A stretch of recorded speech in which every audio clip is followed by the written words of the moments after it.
Minexa is designed for both worlds, a no-code interface for analysts, and a full API for engineers building large-scale systems.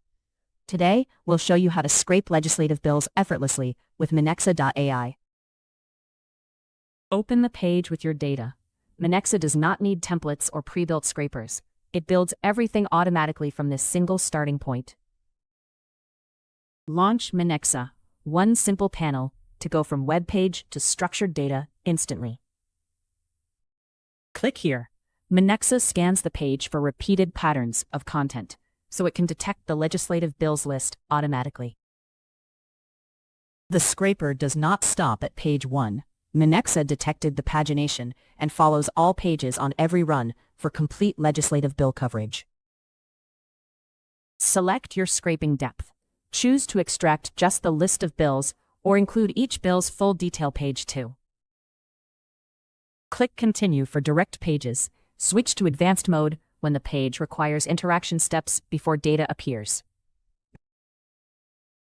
Click Create Scraper if the highlighted section looks right.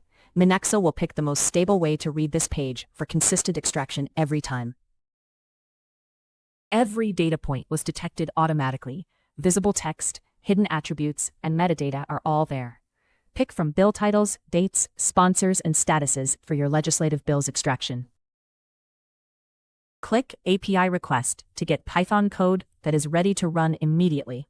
All the scraping logic from your training session is already built in. Looks good. Click Complete Configuration to save your scraper and continue. Multi-page coverage is confirmed. The scraper follows every page of results on each run automatically. Your setup is complete. You can also connect Google Sheets here, so results land there automatically after each run. Press Run. Extraction supports both batch URL lists and single-page runs using the same configuration. What you see here spans multiple pages, but every row looks the same. Column names never change because they were set once during training and reused across every page. You can drop this straight into a database, pipeline, or spreadsheet. Key data points include bill titles, introduction dates, sponsors, and current status. Click Export to download the dataset. Every value came from the exact right spot on the page, so no AI hallucination issue. What you just saw takes minutes to set up, and the same scraper runs reliably across as many pages as you need.